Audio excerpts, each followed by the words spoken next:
Welcome everybody to another episode of Beers and Bourbon with Dick and Brett. I'm Dick. And I'm Brett. How you doing, Brett? Brett's doing great, man. How's Dick? Dick's doing good.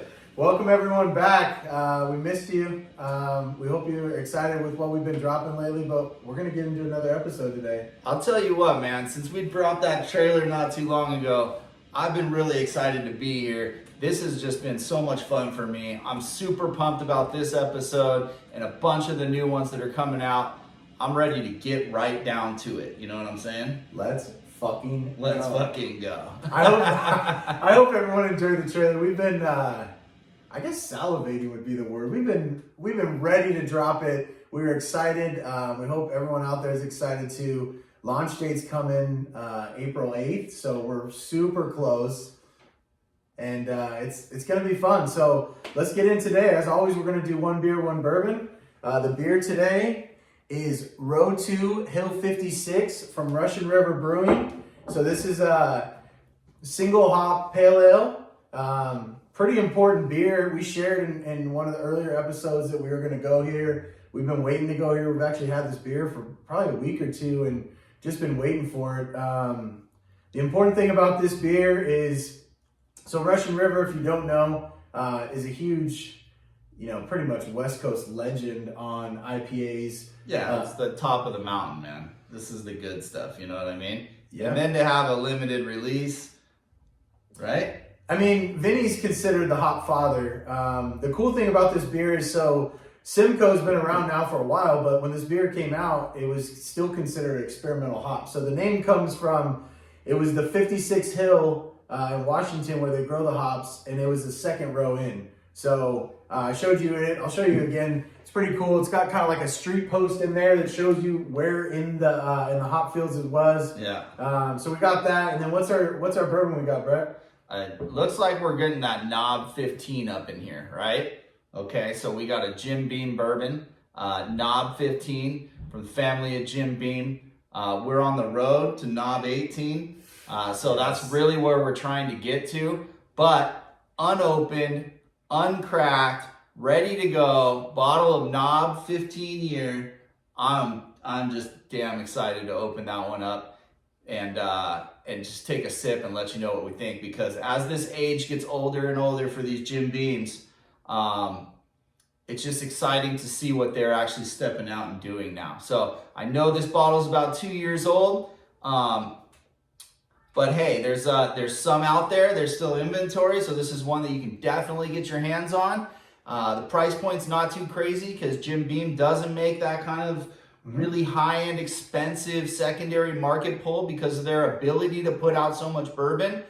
But their ability to put out this Knob Creek line and be able to put out the aged bourbon that we want, being refined the way that it is, it's going to have that knob and that Jim Beam probably smell and taste to it, that distinctness that you're going to get from most anything that comes from Beam.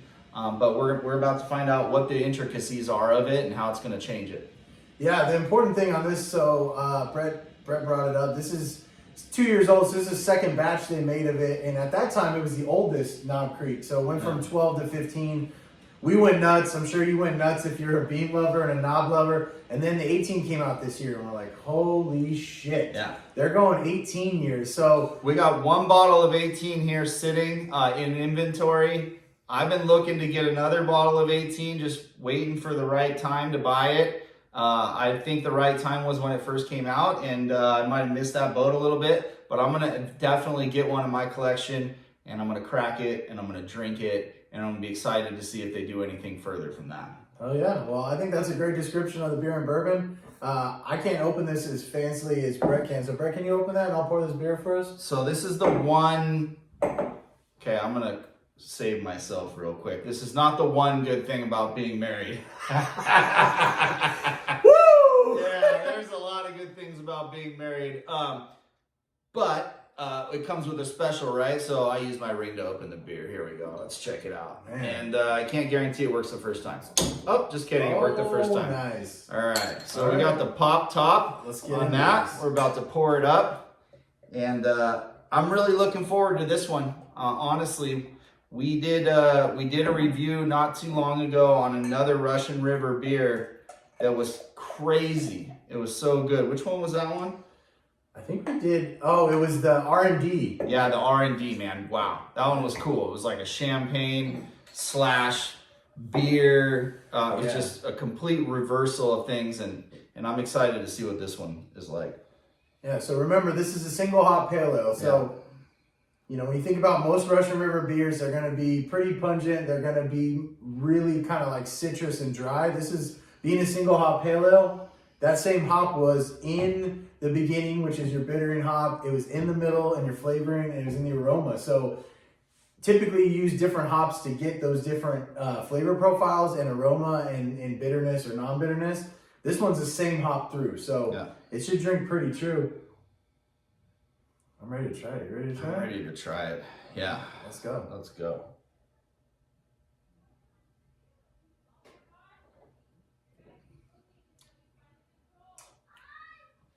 Wow, that's good.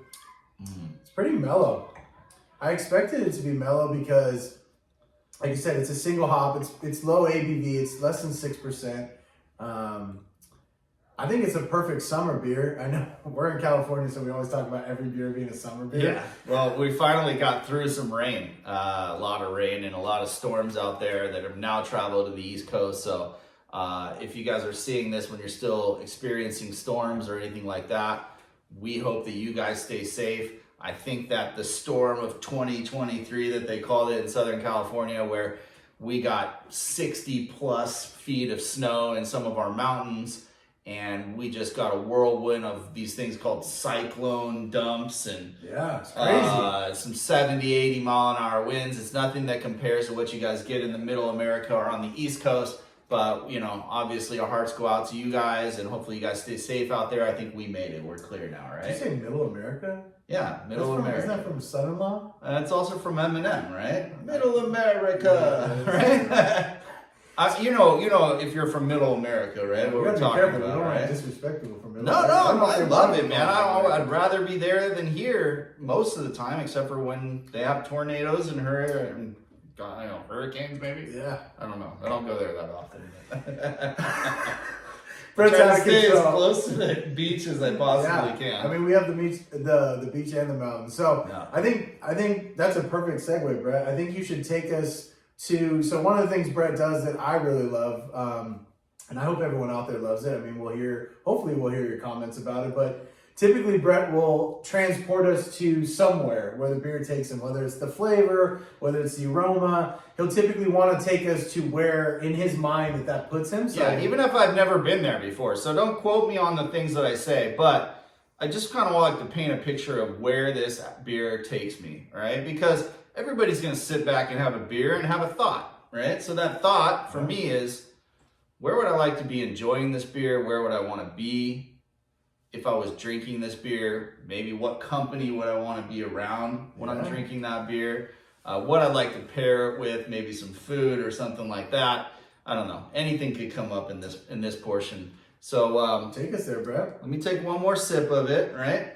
Okay. So I can kind of close my eyes and figure out where I'm at.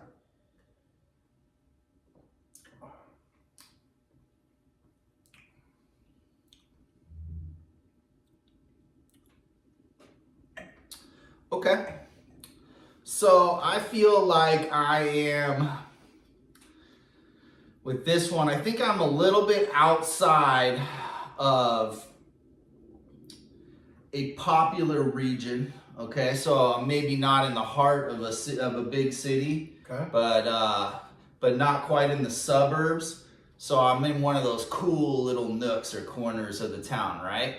Something where it's like it's up and coming, kind of trendy or hip or whatever they want to call it. Going so you know what I mean? But there's also a lot of families around. So it's like when you go to your realtor, right? And you're asking your realtor, you're like, hey, I want to move to this city, but I can't afford to live here. But I really want good schools, and I want my kids to be happy, and I want a bunch of young families hanging out, right?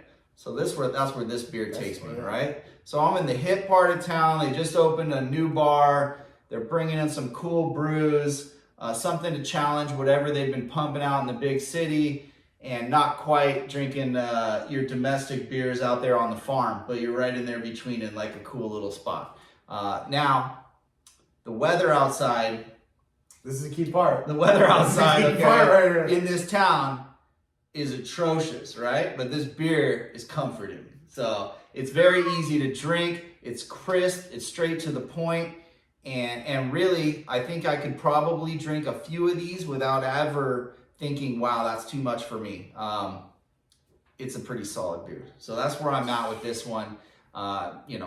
I'll take you to the next place next time we do another beer. So I think everyone understands why I enjoy it so much. So he talked about his realtor. He talked about everything. Being in this kind of like insulation between suburb and big city, but you're not on the outskirts, but you're close enough. You got good people around you. The weather sucks, but the beer's comforting. The beer's comforting. But like that just made me feel like when you went weather sucks, I was like, damn, I got a little sad. And then he brought me right back up. Well, it's like that day you're sitting at the park with your kids and you're watching a ball game and everybody's nice and you're warm and then all of a sudden the sun comes and gets covered by a cloud and everybody's freezing. And they're all putting their sweatshirts on, and then 4 seconds later the sun comes out again and now they're sweating, they gotta take their sweaters off again. It's bullshit, right? But you can rely on this beer. That's why I love this so much, because it's like I'm there. It's like I put on these like virtual reality and I'm there. Right. So Good. Let's go there for sure. That was pretty fucking impressive, Brett. All right. Let's finish this beer though, because we gotta finish this. I want to get there, but I really want to get into this bourbon. I'm chomping at the bits to get after that, but I appreciate the dialogue on that because I was there when you were describing it. Yeah, I don't know what the town of Yakima looks like, so I can't really say what that brings us to. But this beer is solid, man. Straight up and down. I got nothing bad to say about it, really. I mean, Russian River is great all the way around, but just to see that they have some other beers out there to try that aren't just necessarily your Blind Pigs or your Pliny the Elder, and now Pliny the Younger, which I would love to get my hands on soon enough. The interesting thing about this beer is the only way you used to be able to get it was at the brewery or when they released the Younger. That's a good thing to know. So when the Younger was, Pliny the Younger, if you don't know, if you're not a huge beer drinker, so Pliny the Elder was considered the first double IPA ever made. Blind Pig, Vinny's other beer, was considered the first IPA ever made, so that's why he's called the Hop Father. But you couldn't get this stuff unless you went to their brewery, which is in Santa Rosa, really tiny little like pub with pizza, little small brewery. And now they have this massive production brewery. It's beautiful and everything. But anyways, to go back to what we were talking about, unless you went up there, you didn't see this released. Yeah. They would do like brew pubs or restaurants would get one little pony keg, so a six barrel, which is 5 gallons. They get that of Pliny the Younger, they get a full keg of Pliny the Elder, they get a full keg of Road 2, and then they get their other stuffs like Damnation, Supplication, all their kind of like sour and, fruited barrel-aged beers and stuff. So the first time I ever had this was actually at the Salted Pig in Riverside, downtown Riverside, and I had no idea what it was, but the name was super cool. I was like, Road 2 Hill 56, like, what is that? And I started learning about it, and then now, now they're pumping out so much beer, you can get it. But this used to be a unicorn. Yeah. Well, that's awesome. I mean, just to know a little bit about this bottle is really cool. Like he said, the name is really cool because it kind of tells a story of itself. And there's a lot of beers do these days, and that's one of the reasons we like to do these reviews, is because not only are you drinking the beer and getting a quick review of what we think of it, but we're also going to try to tell you a little bit about what we know about that beer. And we do, absolutely. And how we get excited about the beers and the ones that we choose for these episodes, So hope you enjoyed it. Go out there and get yourself one of these. Try it with your friends. I'm sure you'll love it. I got nothing bad to say. Yeah, I mean, this is, I don't really care where you are. This is just a perfect sessionable beer. You want to have a few beers, and it's low ABV. It's not overly bitter. It's got enough flavor profile because of the hop and the characteristics. But I would consider it like a sessionable. Like Like Brett said, I could have 2 or 3 and not really think twice about it. Where with an IPA or a double, you're either going to get full or it's a little too bitter or there's a lot of flavor. This one's just kind of like crushable, I guess would be the word. Yeah, it's not too hoppy. Yeah. I mean, but it's consistent, Agreed. Yeah. So let's move on to the bourbon. All right. Brett's got to take us in the bourbon. As always, he always opens our bourbon and pours it for us since I usually do the beer. So, Trying to. Oh, you're I'm good. not gonna make it. That's all right. Yeah, I'd rather you not push it off the bar. Yeah. All right, take us into it. Okay. All right. Here we go. Knob Creek, 15 years, Kentucky straight bourbon whiskey. All right. Definitely something that we want to get excited about. 100 proof. Like we had mentioned before, this is a Jim Beam line.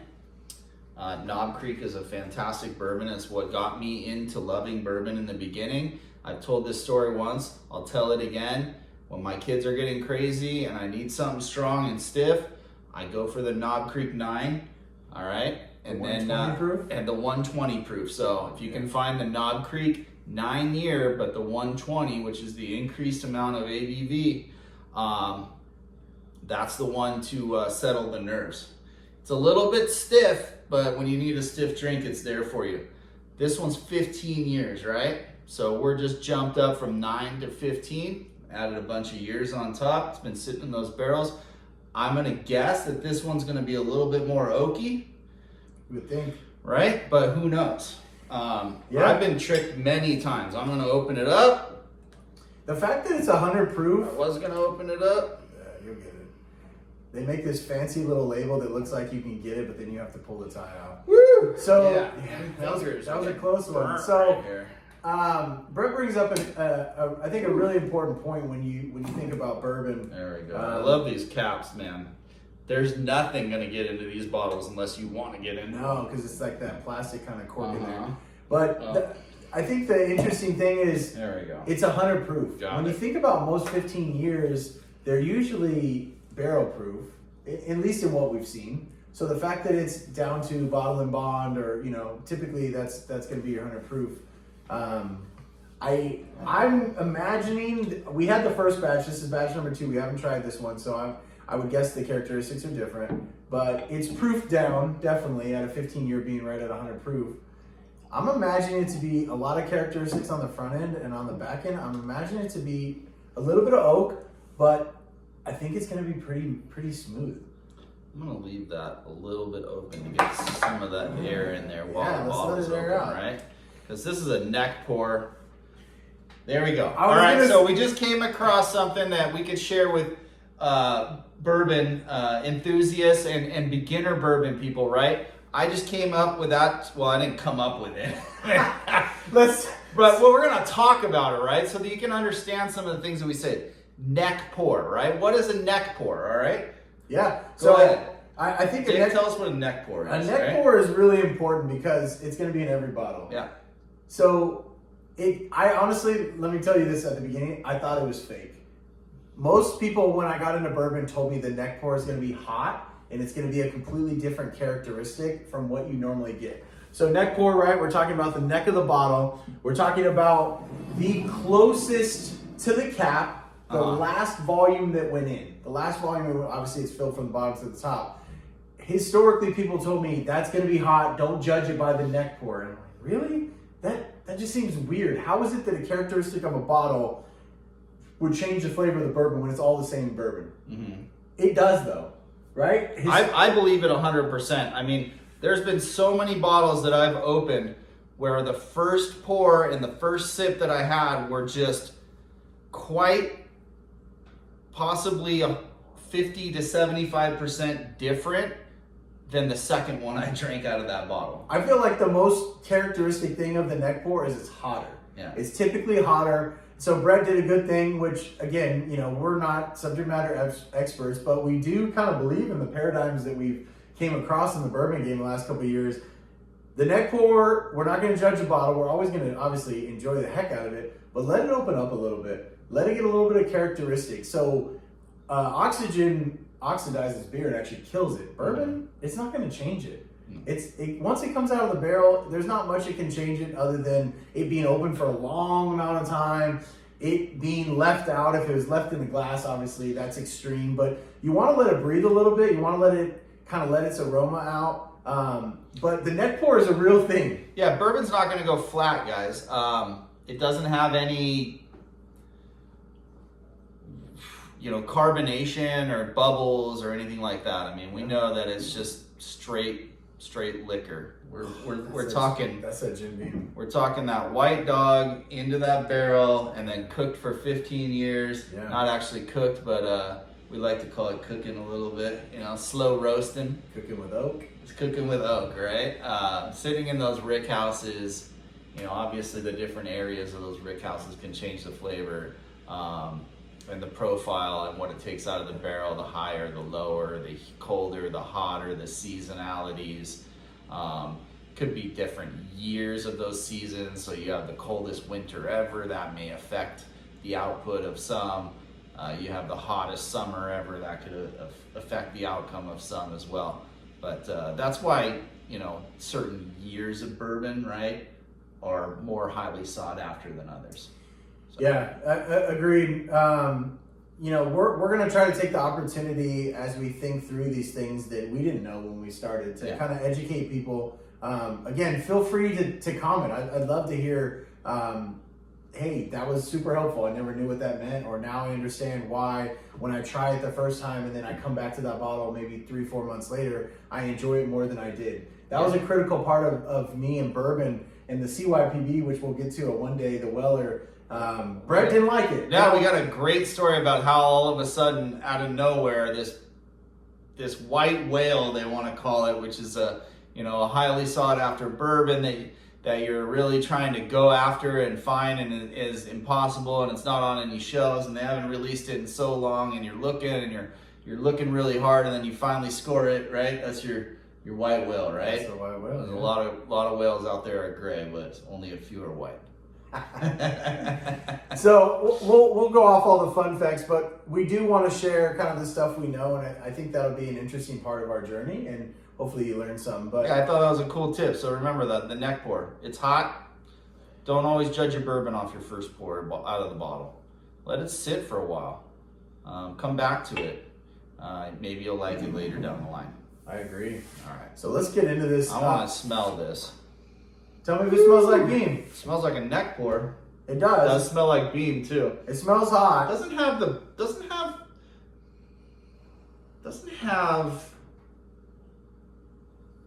a super distinct beam smell.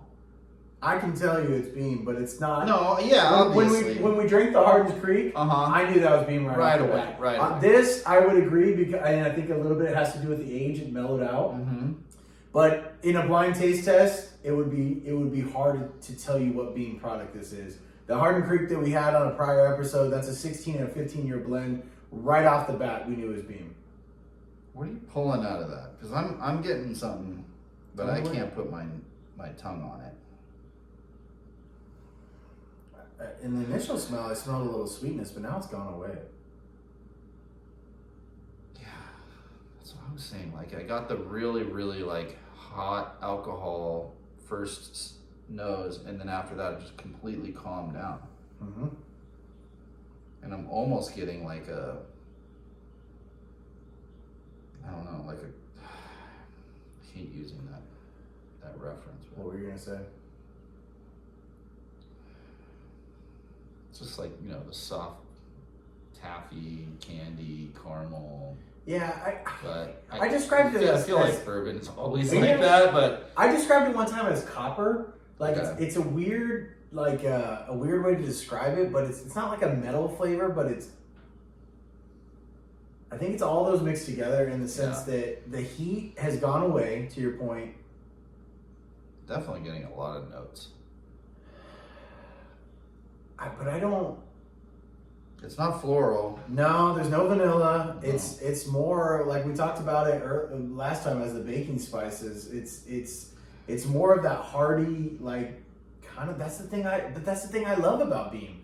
We had I went rant and rave last time about how Beam is just kind of like that unapologetically just straight bourbon. Yeah. And 225 years, it better be. I mean, Jesus, like that's been around forever. To me, I get a little oak on it. I'm just sitting here, you guys are just watching me smell it. I know, that's Right? fair. We gotta get Cheers. into it. We gotta get into it. So let's take a sip and see if this changes things.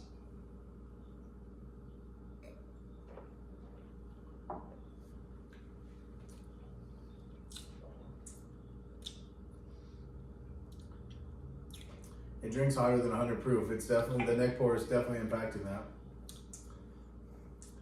But on the end, it goes away. Man. I get a little cherry in there. Yeah, it's got a little cherry bomb. I get a little oak.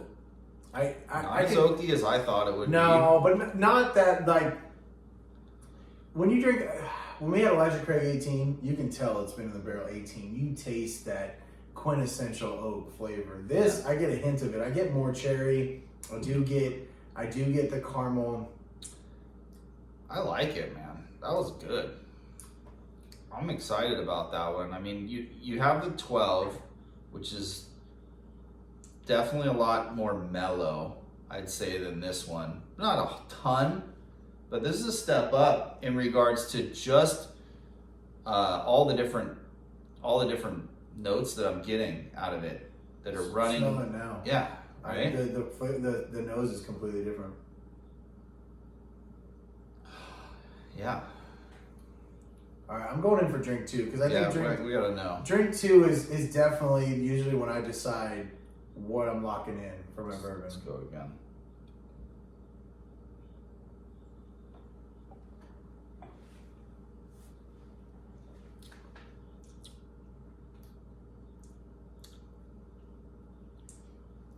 Yeah, I get a lot of notes of cherry. I get that lingering caramel that's like a little like on my tongue, my teeth. You talked about that last time. I get that. I'm getting it all in the front section of my mouth. It's like a tingling around my teeth. Yeah. The tip of my tongue. And it seems like the most impactful part of it is staying there. Mm-hmm. I didn't get a whole lot of throat or a large Kentucky hug. Should we talk about the Kentucky hug? We might as well. I love real quick. So if you don't, let me make it quick. Yeah, if you don't know what a Kentucky hug is and you're new to bourbon, another key term that we might talk about. Dick, take us and tell them what. So I think the Kentucky hug is my version of what you do with the beer. I think it takes me somewhere. So I imagine that I don't have to be in Kentucky, but I'm somewhere kind of in the Midwest to the south of the United States. I'm thinking it's a fall to winter evening, and we're sitting out on the porch, and it's beautiful, but it's crisp. It's really crisp, and it's not crazy cold because if you live there, 40s and 50s is not cold, so you got just a jacket on, maybe dressed a little warmer than we are now. But I imagine one of my really good friends, this fucking guy right here, or some family comes up that I haven't seen in a long time. So again, it's cold, it's crisp, a little windy. You see the trees leaves are falling off. It's fall, winter time frame. And then someone comes up and just gives you this beautiful hug that not only is exciting because you enjoy this person's company and you haven't seen them, but it is warming. Mm-hmm. And it hits me all right here. So when you think about the Kentucky hug, I feel it from the moment it passes my tongue into my stomach and warms me from the inside out. Yeah, it's an expanding feeling. It's like starts right there in your esophagus, and then almost like it just wants to coat all of your innards, right? Mm-hmm. So that's the Kentucky hug. In short version, we'll go into more detail on those, especially when we find a really impactful Kentucky hug that's out there. Some of these bourbons can really, really drive it home. No, but I think the key on this one is because it's 100 proof, it's been proofed down. Yeah. And I get the flavor. I'm not saying that there's not a good mouthfeel on it, but it's pretty mellow. I got a hint of barrel on the way down on the third drink. A hint of it, not anything crazy. I'm getting a lot of excitement out of 100 proof right here. Hell yeah. Which is something that you really kind of want out of a bourbon. If you're going to want a low proof and something that's not as kind of dynamic and rough and will smack you around a little bit, this one's a sipper. For sure it's a sipper. And when they proofed it down, you're still getting a lot of these really, really cool bourbon tasting notes that you get out of some of your higher end premium bottles. This one's giving me a few of those. The tingling, the front end mouthfeel. Those are all things that I look for when I'm drinking something that's bottled and is a high price and elusive and hard to get your hands on. Yeah, I definitely agree with Brett. Like when we're saying proof down, we're not saying watered down. No. So there's a lot of bourbon companies out there. Beam is not one of them that will take a good recipe and water it down to mass produce and get to a certain proof. Yeah, you could ruin this bourbon. They didn't lose anything on this. Yeah, they balanced it out, but you're not losing the character of anything on this. And I think, Brett, we should talk a little bit about the price point. So when this bottle was released the first time, I think it retailed at $149 out here in California. I've seen them go $175, $200, but it's still reasonable for a 15-year bourbon that drinks with the amount of character that we're talking about, under $200, maybe under $150 if you can find it. That's a hell of a deal to me. Yeah, if you're gonna match that up, you look in the special liquor section of your grocery store or your local liquor market. Some have really high-end stuff that so that's a different area. But if you're just looking at your grocery store glass cabinet type of area, and you see a Knob Creek 15 sitting in there, and it has a price point of $150, and you look up to the left and you see that blue Johnny Walker Blue Label Scotch, which has a price point of usually about $200, right? The smoothness for both of these are on equal par. Yeah. Well, think about Weller 107. Yeah. Weller 107. We love Weller. You're gonna see a lot of Weller on the show. You're gonna see a lot of Taylor. But the 107 used to be $70. It's now $149. And I'm not comparing the two. One's weeded, one's not. Yeah. But I'm just giving you a price point of the 107 is only 8 years, maybe 10 max. It doesn't have an age statement on it, but it's not a 15-year bourbon by no means. Is it a 15-year bourbon? And it's the same price point. So I think that gives a little bit of context around. That's one of the things I do enjoy about Beam. A Knob 12 is like $60, $70, $75.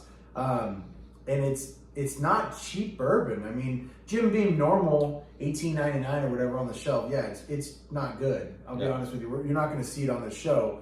But it's a great mixer if you like mixing bourbon drinks and putting oranges and putting ice cubes and doing all that.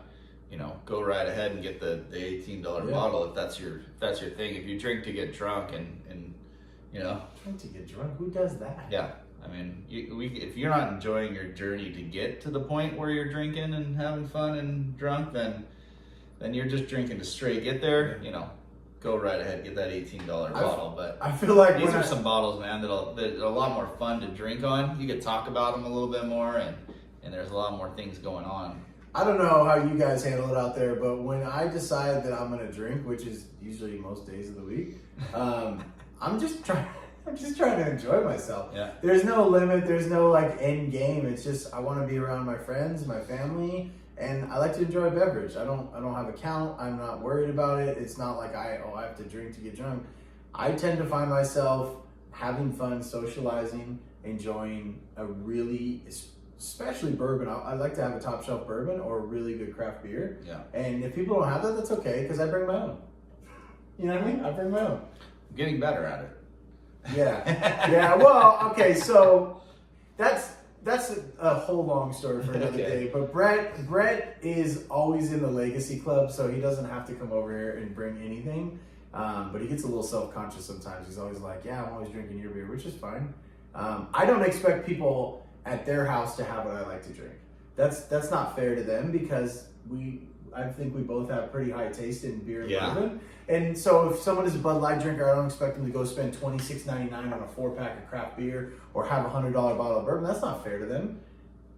I'm going to bring my own because that's what I like to drink. It's no disrespect to them. When you come to my house, if you're not a big drinker of bourbon, you're probably going to get a certain special area that you can have and the other shit you can't touch. That's okay because you're not going to appreciate it. Yeah. So anyways, I'm going to get on my last pour right here. We got to get this one down so that we can tell you a little bit about what's coming up on our next episode. I'm excited about what's coming up. Oh man, I've been looking at this bottle for quite some time, and it's not one of your run-of-the-mill bottles out there. It's a newer release.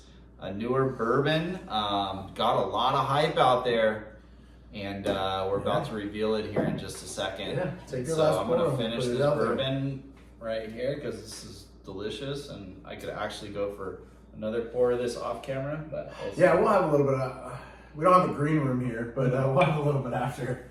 So, Brett had a perfect segue. So next week, we got something great in store for you. So we got Frey Ranch. This is actually Mr. K's and El Cerrito store pick. It's a barrel proof, 127 proof, 63.5. It's a single barrel. Do you want to tell us what a store pick is? So this is a store pick. Yeah, absolutely. So just so you know, on the next episode, we'll talk a little bit about what a store pick is, right? So I'll leave that as a cliffhanger for you. Okay. Come check out the next episode. We're going to open this bottle of Frey Ranch. We're also going to open a beer here coming up. So this is one that we just got our hands on.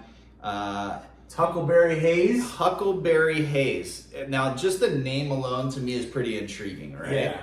So Huckleberry Haze, absolutely. So this is Melvin Brewing. This is in Wyoming. I was telling Brett before we started filming, the cool thing about this brewery is it's up in way high in the hills in Wyoming, and it's this huge warehouse. So when it snows, it's the only thing up there. It's a beautiful area. They've been kicking ass in the IPA kind of realm for a long time. Really progressive. Before Denver blew up, I think they were the only where outside of Portland that was really killing the game other than Russian River in California. Really on the scene. And then this is one of their hazies. So it's actually a Huckleberry Strawberry Haze beer, which I'm really excited about. I'm a big fan of Huckleberry. I use Huckleberry when I smoke meat. I use it on my ribs. I've used it on my brisket. I've used it on a lot of. You just did it on the pork belly. I did it on pork belly, burn ends, right? Super Bowl. Yeah, Super Bowl. So Huckleberry's been kind of my thing, and to see it in a beer, I was pretty excited. I was over at a Lazy Dog Cafe because we were on our way home from a softball tournament, and I couldn't find anywhere to go eat with my new puppy, Whiskey. Shout out to Whiskey, right? Pretty dope, man. The little golden doodle, he's the man. Maybe you get to meet him one day. We had to go to Lazy Dog, so we went there, and this rock star sales lady came up to our table. I was already a couple beers in and was telling me how I'm gonna get all this beer for this low price. And sure enough, this beer actually came out in the little kit that she gave me, and he knew more about it than I did. So we're excited to try this on the next episode. You got anything else for him before we wrap it up? So today we had Knob Creek 15. It's the road to 18. Yep. We're super excited. You're going to find it in a future episode. Probably not for a ways. We're going to put a couple things in there, and we want to make that journey. But just know you're coming along the journey to Knob 18. So that's in the future. Road 2 Hill 56, Simcoe Pale Ale Single Hop. Amazing beer, super sessionable. We talked about next week. What all I ask is continue comments. Blow us up with comments, positive, negative. We want to know what you think. This is just starting out. We're excited about it. We don't want to be the only one excited about it. No. But the future hopefully is prosperous, and hopefully you're coming with us. So you see what's out there next week. Hopefully you tune in, and thanks for being with us today. That's right. And for those of you that are just learning bourbon, remember neck pour, that earliest part of that bottle. And then on top of that, we also have the Kentucky hug, right? Which is that big warm feeling when it hits your chest. So we're looking forward to seeing you guys next week. Absolutely. We'll see you later.